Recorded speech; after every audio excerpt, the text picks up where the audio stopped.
The Brereton Report was really quite seismic because it was the first time in recent history that Australia really had to grapple with the realisation that some of our military personnel had engaged in war crimes while on deployment. It's not something that in recent history Australians have had to really face.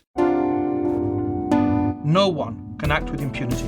These are crimes that are beyond the pale. We are talking about human beings. We're not talking about numbers. We need a court. That's as simple as that. This is Asymmetrical Haircuts, your international justice podcast with Janet Anderson and Stephanie van den Berg. All rise. Hi, Steph. Hi, Janet. Well, today we have a bit of a different podcast for you. Yes, instead of the two of us yapping at each other and at you about all the things from The Hague, we have a special episode looking at Australia's inquiry into war crimes allegations in Afghanistan. Yeah, we have covered this topic before in previous episodes, but today we're bringing you the work of our producer, Susanna Pauk. She's been doing a deep dive into the Brereton Report, what it is, and what were the alleged war crimes, which are specifically Australian ones, that it uncovered, and what are its ramifications. As well as today's episode on the Brereton Report, Susanna has also interviewed the former commander of Australia's Special Forces, Major General Jeff Sengelman. He's widely attributed with bringing these war crimes allegations to light within the military, and he's rarely spoken about it, so it will really be worth a listen. Yeah, make sure you tune in next week for our second instalment on alleged Australian war crimes in Afghanistan. That'll be with Major General Jeff Sengelman. In the meantime, here's Susanna with today's episode.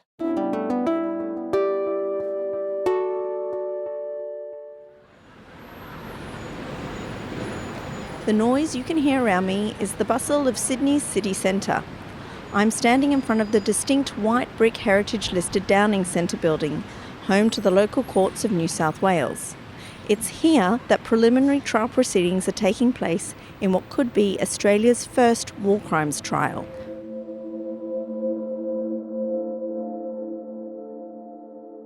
It all stems from Australia's involvement in the war in Afghanistan and stories that emerged from it, that a small number of Australia's most elite soldiers, our SAS, had committed shocking crimes.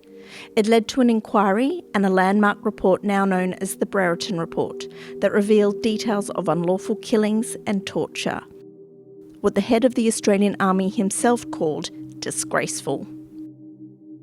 Now, a decorated former Special Forces soldier has become the first Australian serviceman to be charged with a war crime under Australian law. His arrest made headlines. They are the elite and sharp point of Australia's military. But tonight, a member of the SAS is in custody. The first ever Australian war crime arrest of a soldier. Oliver Schultz was charged with one count of the war crime of murder in March 2023. He's accused of shooting Dad Mohammed 3 times in a wheat field while on a raid in southern Afghanistan. It's an act that was caught on a soldier's helmet camera back in 2012, but only came to light after it was recorded. In the footage, the victim is seen holding a set of prayer beads with no apparent weapon in sight. Here's an excerpt from the news report by the Australian Broadcasting Corporation's Mark Willesee, who obtained that footage. And just to note, I cut this excerpt down to keep it brief. It's May 2012 and the soldiers of 3 Squadron SAS are heading north from their base on 2 Black Hawk helicopters. Their destination is a village called Dejazi Hassanzi. The Afghan is compliant and quiet on the ground. Down.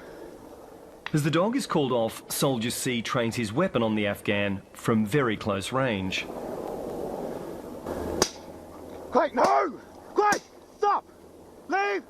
3 shots from close range. The Afghan is dead, and Soldier C walks off. No! Heel! The whole thing, from landing to killing, takes less than 3 minutes. This footage would go on to be used as evidence in the Brereton Report. Released in November 2020, the report was the result of a 4-year-long investigation. Officially entitled the Inspector General of the Australian Defence Force Afghanistan Inquiry, it was headed by the New South Wales Supreme Court Judge and Army Reserve Officer Paul Brereton. When released, the report sent shockwaves through Australia and made headlines around the world. A shocking reckoning of Australia's longest war has begun. Lies, intimidation, a self-centred warrior culture and war crimes. Shameful is the verdict of Australia's Army Chief. Elite Australian troops killed dozens of unarmed civilians and prisoners in Afghanistan. Over 4 years, Brereton and his team reviewed over 20,000 documents, 25,000 images, and interviewed 423 witnesses. Its findings, as the report states, the answer to the question, is there substance to rumours of war crimes by elements of the Special Operations Task Group, must sadly be, yes, there is. At the report's release, Australia's then Chief of Defence, General Angus Campbell, faced the media, saying the report was worse than he anticipated. These findings allege the most serious breaches of military conduct and professional values. The unlawful killing of civilians and prisoners is never acceptable. Those alleged to have carried out the killings were Australian Special Forces soldiers, most from the elite Special Air Service Regiment, the SASR. That's Australia's equivalent to Britain's SAS or the US Navy SEALs.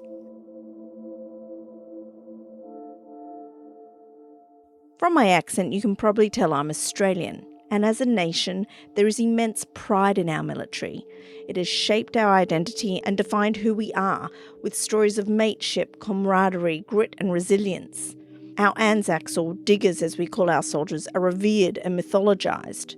But now, Australians are grappling with the prospect that some of our soldiers, our elite soldiers, were not heroes at all, but perpetrators, accused of committing horrific crimes in Afghanistan. It's a complicated and nuanced story, and one that I wanted to fully understand. So I went back through the news stories, government reports, the public press conferences, and I also spoke with Australian academic Emily Crawford to piece this story together. This episode is the result of that work. I don't have Afghan voices in this piece.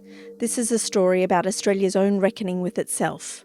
But as the then Chief of Defence told the nation at the release of the report, these alleged behaviours would have devastated the lives of Afghan families and caused immeasurable pain and suffering. And in an upcoming episode, we'll ask Afghans themselves and those seeking accountability what justice they want to see and what they can realistically expect. When the Brereton Report into these alleged atrocities was finally released back in 2020, it found credible evidence that 25 of our elite SASR soldiers had committed war crimes, as this Channel 10 News report summarises. Paul Brereton, a Major General, he found there was credible evidence of 39 Afghans being murdered on 23 separate incidents by 25 Australian troops. Shocking information. The report also recommended that 19 of those soldiers face criminal investigation. 4 years on, only one Special Forces soldier has been charged to date, that being Oliver Schultz. The report went on to say that none of the alleged war crimes was committed during the heat of battle, meaning they couldn't be justified as self-defence and were therefore illegal under the laws that govern war. You may know them as the law of armed conflict or as international humanitarian law. Brereton's report noted that, quote, everyone understood it was impermissible to use lethal force against a prisoner or a non-combatant. As General Campbell put it, those alleged to have been unlawfully killed were all people under control, in lay terms prisoners, farmers or other civilians. He went on, rules were broken, stories concocted, lies told, and prisoners killed. And once that rule was broken, so too, for some, was any further restraint. Names and details of what happened have been redacted, but two shocking practices came to light, that of blooding and throwdowns. This shameful record includes alleged instances in which new patrol members were coerced to shoot a prisoner in order to achieve that soldier's first kill, in an appalling practice known as blooding. For some rotations, a new team member would be required to shoot a prisoner to, quote, pop his cherry to prove that he was up to it. That was the alleged price of entry into the in-group, said the report. Alleged murders were covered up by a practice known as throwdowns, explained here by Emily Crawford, professor at the University of Sydney Law School. Her work focuses on international humanitarian law and international criminal law. SAS soldiers carrying throwdowns, foreign weapons or foreign material like radios and walkie-talkies and things like that, that SAS personnel would carry with them routinely to then place on the bodies of any Afghans who were killed in action, in case it turned out that the Afghan that they killed was not carrying anything that would clearly implicate them as having been a fighter. Throwdowns evolved over time. First, they were a response to the policy of catch and release. This is where a suspect would be caught, questioned, but without enough evidence to hold them, they would be released. Planting weapons on these suspects was a practice that took hold, so they could be held and questioned for longer. But as the report stated, it appears this practice gradually morphed into a new, more insidious activity as time went on. As one witness told investigators, when you realise your detainees are getting released and they're going to go and, as we found, kill people again, so sometimes understanding how that process works, and inherently these are evil people, then they don't come off alive. Concerns raised by locals about these practices were either covered up using so-called boilerplate terms, that is, using standard but vague non-committal language in after-action reports, or they were dismissed by commanding officers. Professor Crawford looked into these findings and co-wrote a paper after the report's release, focusing on command responsibility. That's the law that holds senior officers responsible for crimes committed by soldiers under their control. In terms of the connection to command, though, I think what was interesting for me, and certainly what my co-author, Professor Aaron Felmeth, and I wrote about, was that there were troubling practices that were clearly being carried out over a period of time that warranted moral sanction but not any further legal investigation.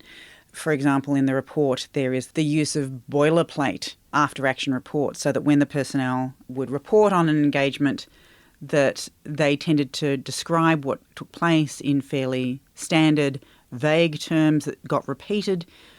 And the Brereton Report talks about this as being that it was done to essentially try and avoid additional scrutiny from higher-ups. And then there were reports that Afghani civilians had reported commission of war crimes or suspicion of war crimes to the SAS, and that these were being ignored by higher-ups as examples of propaganda, or that they were lying or trying to seek financial compensation or things like that, and not something that warranted further investigation. One of the most controversial findings in the Brereton Report is that despite there being credible information that soldiers on the ground had committed war crimes, the investigation found that no commander above patrol level should bear criminal responsibility. So what was, I think, for me really interesting about the Brereton Report, aside from the clear cases of war crimes, there were these practices that should have warranted further investigation because they seemed to, at best, demonstrate an attempt to circumvent scrutiny, which in any hierarchical system should not exist. At worst, was actually evidence of a mindset of trying to cover something up. And in the conclusions in the Brereton Report, Brereton said that command deserved moral opprobrium, that they could be considered morally responsible but weren't legally responsible, which again, I found that a really interesting conclusion that Brereton came to in that respect. The report also found that some commanding officers were significantly responsible for fostering, or at the very least failed to rein in, a toxic warrior culture that was developing among some special forces, non-commissioned officers and their junior soldiers. The dynamic between the commissioned and non-commissioned officers is explained here by journalist Mark Willesee, talking to ABC Radio. ABC is one of the outlets you'll hear again and again in this episode. They're the Australian national broadcaster. This SAS, the squadrons were run pretty much by the sergeants. These are the real battle-hardened war veterans who really commanded a lot of respect. And the officers may have been higher in rank, but these guys ran the show. This warrior culture was something that SASR officer turned politician Andrew Hastie saw firsthand. He was in Afghanistan in 2013 and was interviewed for the Brereton Report. Here he is talking to the ABC. There were two warrior cultures. There was a bad one, which was built on self-adulation, ego, and the worship of war itself. And there was a better warrior culture, which was about quiet professionalism, service before self, and protecting our country. And the time I was there, the prevailing warrior culture was the bad one. When I went to Afghanistan in 2013, it was at the tail end of the war. I had soldiers who deployed 3, 4, 5, and 6 times, and people were tired, they were calloused, and it was a very, very challenging environment. The Brereton Report was even more explicit, as this Australian SBS News report outlined. Veterans describing a warrior culture of arrogance, exceptionalism and lawlessness. Guys just had this bloodlust, psychos, absolute psychos, and we bred them. It was sanctioned psychopathic behaviour. The worst of these crimes are said to have been carried out towards the end of the conflict. Here's General Angus Campbell again. Some of these incidents took place in 2009 and 2010, with the majority occurring in the latter years of 2012 and 2013. 2 of the alleged incidents that took place in 2012 are fully redacted in the inquiry report, with one described as possibly the most disgraceful episode in Australia's military history. I can't speak to the particular circumstances. That's why it's redacted. But Justice Brereton does describe something that is utterly disgraceful. And it's right that it needs legally to be redacted. In time, in the time of history to be written, it is shameful. Not surprisingly, many Australians were disturbed by the report. However, for those working in the field of international law, while this was big news, it wasn't necessarily a big surprise. Here's friend of the pod, Professor Melanie O'Brien, being asked for her analysis on Australian television just after the report came out. As an Australian, this was really confronting to hear. Yes, and I think in particular the public has been quite shocked about this. For those of us who work in the field in war crimes, it's not necessarily so shocking because it is something that could be expected to happen, especially in the theatre of war of Afghanistan, which is quite ambiguous and where soldiers are facing situations like being attacked by Afghans who are actually embedded with them. So it's not necessarily something that's unexpected, but for Australians it is quite shocking. Professor Emily Crawford agrees, especially given the numerous other war crimes allegations that have emerged from the conflict in Afghanistan by other special forces, including the United States and the United Kingdom. There was a not insignificant proportion of the population for whom allegations of Australian war crimes was, if not expected, certainly not necessarily surprising, simply because Australia, having been long-time allies of both the UK and the US, it seems unreasonable to suggest that if US personnel had committed war crimes in Iraq and Afghanistan, which had been alleged some years ago, if not a decade or more ago, and the same with the UK, that it would be highly unlikely that Australian service personnel in the exact same circumstances might not themselves have participated in acts that on the lower end of the scale would have been misconduct, on the higher end of the scale would have been war crimes. So how did these revelations eventually come to light? To get a better understanding of how and why these events took place, let's rewind and go back to the start of the conflict. Australia's involvement in Afghanistan lasted almost 20 years, as the opening sentence of the Brereton Report states, "Of all the armed conflicts in which Australia has been involved, the war in Afghanistan was the longest." It began just 6 days after the September 11 attacks on New York's World Trade Center. Our Prime Minister at the time, John Howard, was in Washington on the day of the attacks and had pledged troops just days after, in what would later become known as the War on Terror. Here's a breaking news bulletin from Australia's Channel 9 News, back on September the 17th, 2001. Australia off to war as the PM commits more forces to fight in Afghanistan. Good evening. Australian forces could be fighting in Afghanistan within weeks. The Prime Minister today committed to increase our role in the war against terrorism. His decision follows a personal request from US President Bush. And it was members of our elite special forces who were the first Australian boots to hit the ground at Forward Operating Base Rhino in southern Afghanistan in December 2001. These were soldiers from 1 Squadron of the Special Air Service Regiment. It would be almost impossible to, completely describe everything that you felt when you got there and you actually stepped foot into country. That's Major General Daniel McDaniel. He was recorded here for the Australian War Memorial Archive Collection as part of their mission to record the experiences of armed forces personnel in conflict and war. Major General McDaniel commanded that first SAS squadron back in 2001. And I remember in the first week, we quickly went through a maturing process where we were pretty confident in our ability.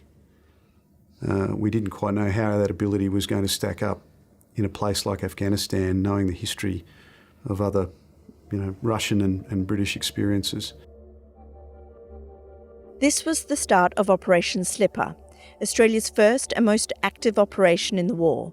It was a 12-year campaign that saw 26,000 Australians serve, 8.3 billion Australian dollars spent, and 41 Australian soldiers killed. According to reports by the ABC, it was also during this period that Australian forces are believed to have killed over 5,000 Afghans, most suspected Taliban fighters, but also a number of innocent civilians. And it's during these 12 years, mainly at the back end of Operation Slipper, that most of the alleged war crimes are believed to have taken place. By this time, many Special Forces soldiers had completed more than half a dozen tours of Afghanistan. Here's Andrew Hastie again, the former SAS soldier and now Australia's Shadow Minister for Defence, speaking to the ABC. We sent guys back over and over and over again, and frankly, we shouldn't be surprised that the dark energy of war took its toll on people. Indeed, the Brereton Report would highlight that Special Forces were treated as the default force of first choice, overused in conventional fighting rather than being reserved for missions of importance. Here is the then Chief of Defence Angus Campbell again speaking to the ABC programme Insiders. There were aspects right from the start and all the way through that campaign which necessarily had to be done by a Special Forces capability. But there are other elements that Justice Brereton refers to that, in hindsight, perhaps we should have seen rotated to other elements of the force earlier. Of the approximately 26,000 Australian troops that served in Afghanistan during Operation Slipper, only about 3,000 were from the Special Forces. But tellingly, this force sustained half of the lives lost in the conflict. The multiple rotations of the same people in the relatively small SAS task force, as well as a growing disenchantment with the mission, ensured that, quote, bad habits became reinforced and perpetuated over time. After 12 years, Operation Slipper came to a close in 2013, with all but 400 Australian troops leaving the country. As this Al Jazeera report from The Times summarises. Australia's involvement in Afghanistan has been much longer and tougher than anyone expected back in 2001. Prime Minister Tony Abbott says it has been worth the sacrifice. But while most Australians are pleased their soldiers are now out of harm's way, there's no jubilation here, more a sense that a difficult chapter is closing. By this time, rumours were swirling. As early as 2010, stories about Special Forces behaving badly were seeping into military circles back home. There were stories of excessive drinking, drug-taking, partying, and worse. Many of the stories revolved around the unauthorised bar known as the Fat Lady's Arms, located on base at Special Operations Camp Russell in southern Afghanistan. Indeed, one of Australia's most decorated and now disgraced former soldiers, Ben Robert-Smith, was found guilty in a landmark defamation case years later of, among other things, souveniring a prosthetic leg from an Afghan victim and taking it back to the Fat Lady's Arms. This news report detailed the findings from the case at the time. All up, it was found Robert Smith either carried out or was complicit in 4 murders. By machine gunning a man with a prosthetic leg. The prosthetic leg became a trophy, taken back to base, used to drink beer. In that same mission, it was proven Robert Smith ordered a newly deployed soldier to execute an elderly man in an initiation process called blooding the rookie. We'll get back to Ben Robert Smith later. In his book No Front Line, Chris Masters, one of Australia's foremost journalists and one of a handful of reporters to have followed the war crimes allegations for years, wrote, Friends of friends overheard gossip at parties of Afghan males without weapons found dead in fields, and far worse. Here he is talking to Channel 9's 60 Minutes program about his investigative work. This was like an unexploded bomb. The word was out. People were getting drunk at parties and saying stuff. From what you're saying here, this was soldiers who'd come back and they really had this weighing on their minds. I reckon that's something that ought to be remembered, that it wasn't a couple of disreputable journalists that were scandal-mongering who raised this. It actually came out of the organisation itself. It came from the SAS because they saw young soldiers spinning out, coming back from deployments. They should be proud of what they did, but they weren't. Indeed, a turning point was reached with the appointment of Major General Jeff Sengelman as the head of Special Operations Command. A decorated SASR qualified member himself, he had risen through the ranks to become Australia's Special Operations Commander. But he had notably not served within the Australian Special Operations Task Group, which was deployed in Uzgan Province, Afghanistan. He had also heard the rumours. In 2015, Sengelman invited soldiers to write to him privately with any details of unacceptable behaviour. He received 209 letters, and as he would later write in a minute entitled Possible Serious Unacceptable Behaviour Within Special Operations Command in 2016, some of these are deeply disturbing and imply that serious or criminal behaviour may have occurred. As one ABC report put it, Sengelman was uncovering problems that had been festering in the SAS for years. And there were suggestions that some members of the Special Forces were doing things that were against the law in some instances, and there were just general cultural concerns. So the then Commander of Special Forces, Major General Jeff Sengelman, in 2016 commissioned a Canberra-based academic to begin interviewing the members of the elite soldiers that Australia had had in Afghanistan. When completed in 2016, the Cultural Review of Special Forces by sociologist Samantha Crumpvotes raised more red flags. This was on top of all the other feedback and insights Major General Sengelman says he had personally received from many sources up until that point. It was enough for Sengelman to formally elevate these concerns further up the chain, and in March 2016, Chief of the Army Angus Campbell asked the Inspector General of the Australian Defence Force to formally look into the allegations. This was to become the 4-year-long investigation that would lead to the Brereton Report. Indeed, at the report's release, both Sengelman and Crumpvotes were singled out by General Campbell. I would also like to acknowledge the work of Dr. Samantha Crumpvotes, who first brought this issue to higher command attention, Major General Jeff Sengelman, who had the moral courage to confront it, and Mr. David Irvin, who's been assisting us with Special Forces reform. As the investigation got underway, reports were starting to make their way into the media. As early as 2009, stories about military personnel covering up alleged killings of Afghan civilians had been reported. But what really broke through the public consciousness were the Afghan files, published by the ABC in 2017. These were a series of stories based on hundreds of classified documents leaked from the Defence Force. Tonight, we reveal serious allegations that Australian soldiers may have committed unlawful killings during Australia's longest war. 730 has spoken to 10 other former and current soldiers. They agreed that a culture of recklessness infected some elements of Special Forces in Afghanistan around who was a legitimate target and who wasn't. The reporters became the stories themselves when Australian Federal Police launched an investigation into how exactly they obtained the classified files, a move that, not surprisingly, also made global headlines. Australian federal police officers are this afternoon continuing to raid the ABC's Sydney headquarters. The raid focused on investigative journalists Daniel Oakes and Samuel Clark. They reported a series of stories called the Afghan Files, based off hundreds of pages of secret Ministry of Defence documents leaked to the ABC. Instead of dealing with the allegations in the Afghan Files, as they are called, Australian authorities are focused on shooting the messenger, if you will. Neither of the investigative reporters were prosecuted, but the former Army lawyer who gave them the documents, David McBride, was jailed for more than 5 years. And then there were the reports of venerated war hero and Victorian Cross holder Ben Roberts-Smith. If you've heard of Australian war crimes in Afghanistan, but aren't a specialist in the area, it's probably the story of Ben Roberts-Smith that you have heard of. A story of hubris and pride that led to the downfall of Australia's most decorated soldier. Ben Roberts-Smith had received many medals and plaudits for his acts of valour, like when he single-handedly overpowered Taliban machine gunners attacking his SASR platoon.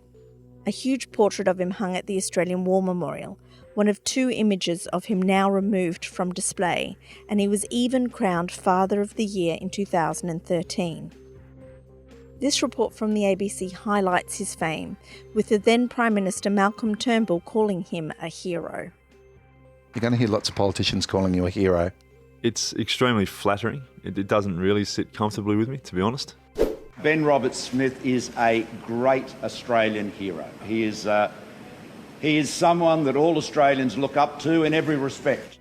Then came the reports from journalists Nick McKenzie, Chris Masters and David Rowe, summarised here in this ABC Media Watch report. Back in 2018, after a year-long investigation into our forces in Afghanistan, The Age, Sydney Morning Herald and Canberra Times published these front-page stories. SAS's Day of Shame. Blood ties. SAS rookie told to shoot unarmed man. And soon after that, their sights turned on Robert Smith, with a series of stories alleging he'd bullied his fellow soldiers in Afghanistan, was involved in the unlawful killing of 6 civilians there, and had assaulted his former mistress. Ben Roberts-Smith denied all the allegations and sued the newspapers and the journalists for defamation. It was one of the most consequential defamation cases in Australia, lasting 110 days and costing up to 25 million Australian dollars. Witnesses ranged from Afghan villagers kept in safe houses for months to former and currently serving SASR soldiers. And its findings? As this Channel 10 News report summarises, the outcome was a stunning defeat for the one-time war hero, the judge throwing out his case against the 3 newspapers and 3 journalists. In light of my conclusions, each proceeding must be dismissed. Judge Bosanko says the journalists and their media bosses did destroy the reputation of the Victoria Cross recipient, but they had a defence. What they said about the killing of unarmed Afghan men was true. The case highlighted the awful events that had taken place in Afghanistan. While the Brereton Report had redacted much of the information, here the court presented first-hand accounts and eyewitness testimonies that exposed the alleged crimes in detail. Here are reports from Sky News and Channel 9's A Current Affairs news program after Judge Bosanko issued his ruling on the case. The federal court found most of the serious allegations made in a series of 2018 articles were substantially true, including that Mr. Roberts-Smith kicked an Afghan farmer off a 10-metre cliff, causing his teeth to be knocked out before ordering he be shot dead. The newspapers also claim that Roberts-Smith murdered another Afghan who had a prosthetic leg. Justice Bosanko found that to be true. The newspapers reported Roberts-Smith was involved in 2 other unlawful killings, as well as bashing an unarmed Afghan in the face with his fists, kneeing him in the stomach, and had to be ordered to stop by his commanders. Justice Bosanko found that to be true. The newspapers also reported Roberts-Smith bullied a junior trooper and threatened him with violence. Justice Bosanko found that to be true. It's important to note here that Ben Roberts-Smith has appealed this judgment, and the case is currently under consideration by 3 appeal judges. The trial was also significant because, in the absence of any other court proceedings, It effectively served as Australia's reckoning with the uncomfortable truth, a de facto war crimes trial, as this Sky News report outlines. This is the first time an Australian court has been tasked with ruling on allegations of war crimes. So this decision has ramifications beyond just Ben Roberts-Smith to other soldiers he was fighting with and even the entire Defence Force. Here is Emily Crawford again. The allegation, Ben Roberts-Smith is a war criminal, pretty stark. And Ben Roberts-Smith, in his defence, said, no, I'm not. So the defamation case essentially came down to the defence of truth, that Ben Roberts-Smith said, you have made a defamatory statement calling me a war criminal. Chris Masters and Nick McKenzie said, well, we're alleging a defence of truth. On a balance of probabilities, we are saying that we've got evidence to say that you are a war criminal. So for the journalists to win the case, they needed to prove that the meanings conveyed by their reporting that Ben Roberts-Smith committed war crimes were true. And so what it came down to, and it was a judge-only trial, it wasn't a jury trial, but the judge had to look at the evidence that was being put forward to say, on the balance of probabilities, there is enough here to make the case that Ben Roberts-Smith committed war crimes. So in a sense, a civil defamation case became a proxy war crimes trial. There are also thoughts that the high-profile defamation case may have had something of a chilling effect on the progress of criminal investigations, which are currently being carried out by the Office of the Special Investigator, or OSI.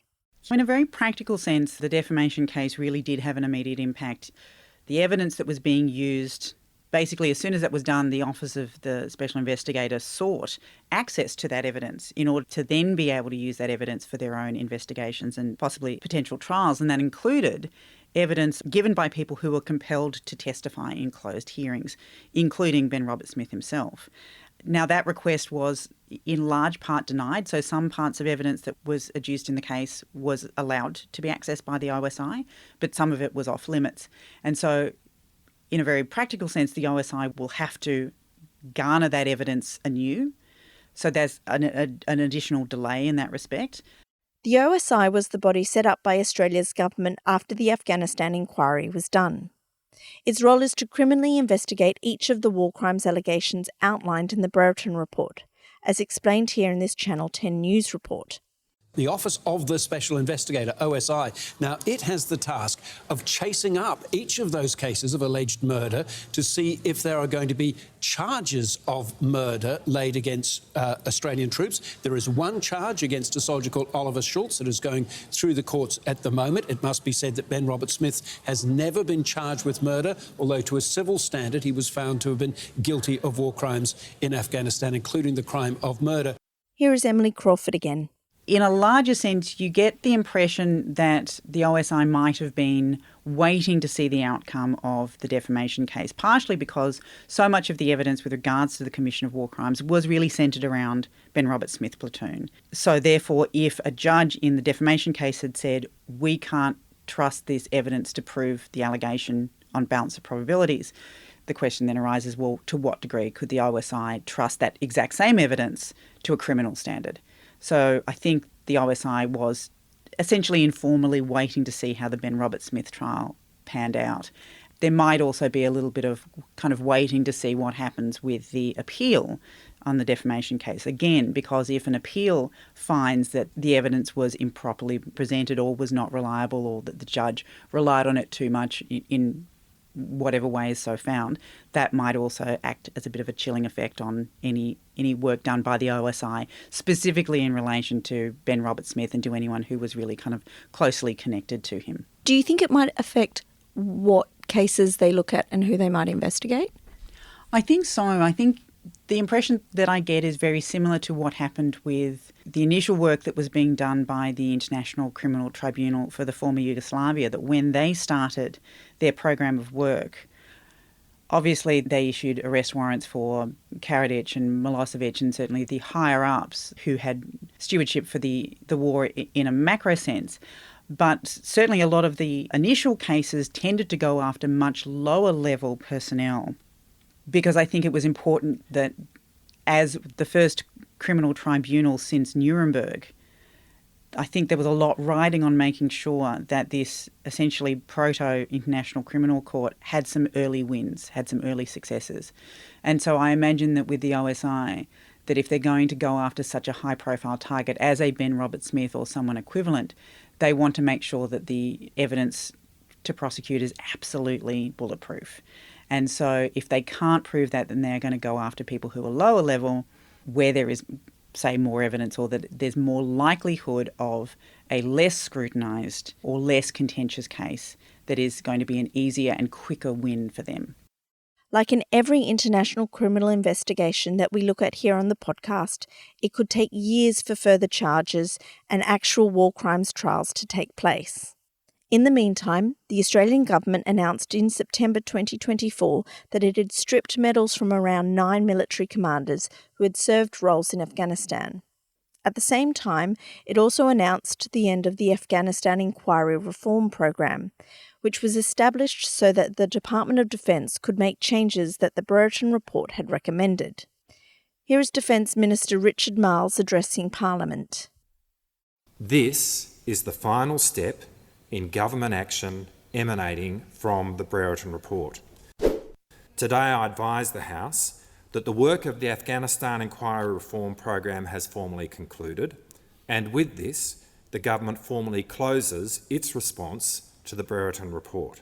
This final response by the government reignited debate and concerns that the inquiry did not reach far enough up the chain of command and failed to hold those higher up to account. A visibly emotional Andrew Hastie, who is now Shadow Defence Minister, gave his response to Parliament after Defence Minister Marles spoke. My one point of disagreement with the Brereton Report is on how far it reaches up the chain in assigning responsibility. I believe that our troops were let down by a lack of moral courage that went up the chain of command all the way to Canberra, including in this House. I want to be clear, those who are alleged to have shed innocent blood are alone responsible for that. I do not say this to absolve or condemn anyone, but those in the chain of command who saw the post-mission slide decks with the kill counts and pictures of dead individuals had an obligation to ask questions. From Tarankot to Kabul, to Kandahar, to Dubai, to Canberra. Those in the chain of command should have asked more questions. Some may well have done that. But an earlier intervention by our political and strategic leadership may have avoided much of the pain that people have experienced in Afghanistan and through this lengthy process. Leadership matters is my point. Command responsibility and exactly how you tie individuals to specific crimes that have been committed by their subordinates is one of the major underlying issues facing all the courts and tribunals and has generated reams of scholarly literature. In addition, as Professor Crawford explains, in Australia, command responsibility is worded slightly differently to that in the Rome Statute that governs the ICC. It all turns on the use of the word reckless. In Australia, the formulation is largely the same, but there's a key substitution in which they say that rather than knew or ought to have known, the test is that a military commander either knew or, owing to the circumstances at the time, was reckless as to whether the forces were committing or about to commit such offences. So it includes a different term. So essentially what that does is kind of create a higher threshold for the Australian test. It basically sets a higher standard. So by emphasising recklessness instead of reason to know, there is a very strong implication in the Australian law that a commander who negligently or kind of apathetically disregards information that suggests subordinates have or are about to commit war crimes, that's not enough to qualify as reckless. So it does seem to be making a mode of liability under Australian law that is different and harder to prove in Australia than it would be under international criminal law. Many, including Professor Crawford, believe that in his findings, Paul Brereton misunderstood and misapplied the law of command responsibility. Indeed, an oversight panel reviewing the Brereton Report stated at the start of 2024 that it disagreed with the conclusion that senior officers couldn't be held responsible. It stated that a lack of accountability from the top brass had led to, quote, anger and bitter resentment from troops and veterans. The difficulty is, again, that Brereton didn't focus in a huge amount of detail regarding the degree to which command were ignoring reports from Afghani civilians or ignoring how widespread the use of throwdowns were or the boilerplate responses. So the degree to which Australian personnel in command positions could be held liable at, say, the ICC, I think there's a higher chance than in Australia, but I still don't think it would entirely get to the level such that they would be held accountable under international criminal law. Much like the senior commanders overseeing operations in Afghanistan, Professor Crawford says Brereton didn't ask enough questions of those senior officers. With no deeper examination of what they knew, she believes it's very difficult to know the degree to which commanders were presented with credible evidence of war crimes. I think the Brereton Report was trying to be incredibly careful in its conclusions, knowing how controversial they were going to be, knowing how essentially groundbreaking they were, being the first public attempt to grapple with Australian war crimes as committed by Australian service personnel. It's not that Australia has had no experience with war crimes. There were attempts in the 1980s to hold former Nazi war criminals to account. There have been refugee and asylum cases in Australia that have dealt with persons who have been creditably alleged to have committed war crimes in Sri Lanka or the former Yugoslavia or Rwanda. But this is really the first time Australia's had to grapple with war crimes as committed by Australian service personnel. And so I think Brereton was trying to be incredibly cautious to make sure that only the stuff that could legally stick were the allegations that were being made. So, where do things stand now? When it was released, the Brereton Report made 143 recommendations. As part of those recommendations, the Army announced the disbandment of the entire 2nd Squadron of the Special Air Service Regiment, a 90-trooper-strong force, back in 2020. Then, in 2021, the Department of Defence and the military began their Afghanistan Inquiry Reform Plan and Reform Program. This focused, among other things, on changes to command responsibility and to improving the education and training of soldiers with regards to the laws of armed conflict. These reform programs were officially finalised and ended by the government in September 2024, the last action being the stripping of war medals from those 9 commanding officers. With this, Defence Minister Richard Marles stated that 139 of Brereton's 143 recommendations had been addressed. Most significantly, while the formal work of the reform program has concluded, the work of the task force continues and the work of transforming the culture of defence is ongoing and enduring. It remains essential. Meanwhile, the OSI is still investigating possible criminal charges and says it's looking into 28 matters. All the while, we're still waiting for the war crimes trial of Oliver Schultz to begin. A 5-day committal hearing has been set for April. Any further charges or war crimes trials could take years. And compensation? The Brereton Report recommended paying the victims and the families of those killed by Australian soldiers swiftly, without waiting for the establishment of criminal liability. This, it said, was in order to restore Australia's standing, but also because it was simply the moral and right thing to do. 3.5 years later, in July 2024, the Australian government finally announced the establishment of the Afghanistan Inquiry Compensation Scheme. And then only in November did it announce the appointment of the inquiry's compensation advocate. This is the person responsible for reviewing the claims and making recommendations to the Chief of the Defence Force, who has the final say on compensation. It's hard to tell if anyone has actually applied for the compensation scheme or indeed if anyone has received any payments from it. But lawyers from the Australian Centre for International Justice believe it's unlikely any reparations would have been made at this stage. Wrapping up his statement in Parliament regarding the conclusion of the Afghanistan inquiry, Defence Minister Richard Marles said this: "This will always be a matter of national shame.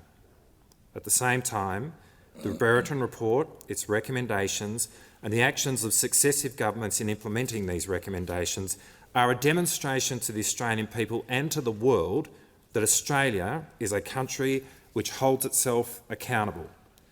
Any prosecutions of Australian war crimes will happen inside Australia by Australian courts. In the history of human conflict, it is worth noting that this accountability is very unusual. Major General Brereton has led a process which has global significance, and this accountability is profoundly important.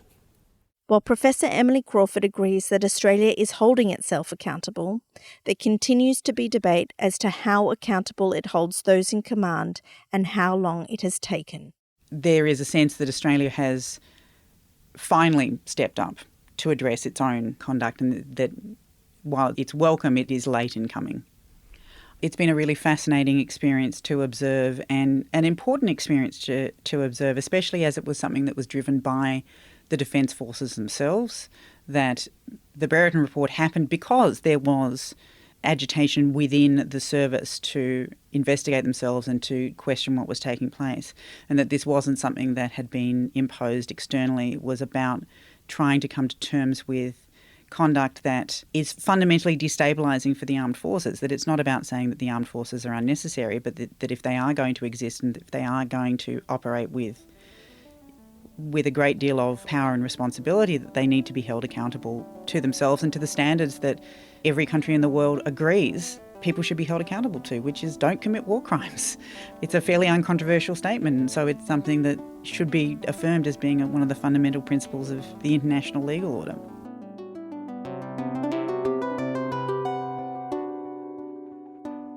We hope you enjoyed this deep dive episode on the Brereton Report. Did you, Steph? Did you enjoy it? Yes, I did, because I really think that the Brereton Report is something that we've touched upon, but we haven't really gotten to the nitty-gritty. Yeah, and I can't wait to actually hear the interview with Major General Jeff Sengelman. But luckily enough, we've had a chance to listen to it already. So here's just a small excerpt, which is him talking about how he feels about dealing with the war crimes rumours as they emerged.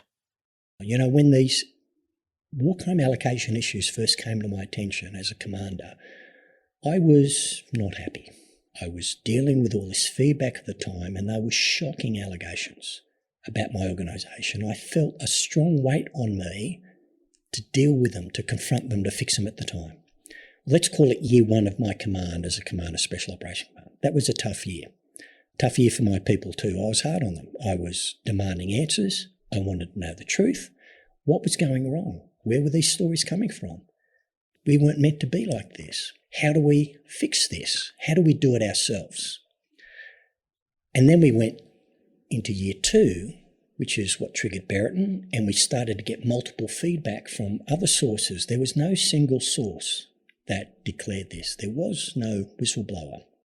So that's coming up next week, an interview about what it was like to be Australia's Special Operations Commander while these allegations were being uncovered, and what decisions Major General Jeff Sengelman had to make. Stay tuned. This was Asymmetrical Haircuts, your international justice podcast, created and presented by Janet Anderson and Stephanie Vandenberg, in partnership with the Hague Humanity Hub. Music is by Autonautics.com. You can find show notes and everything about the podcast on asymmetricalhaircuts.com. This show is available on every major podcast service, so please subscribe, give us a rating, and spread the word.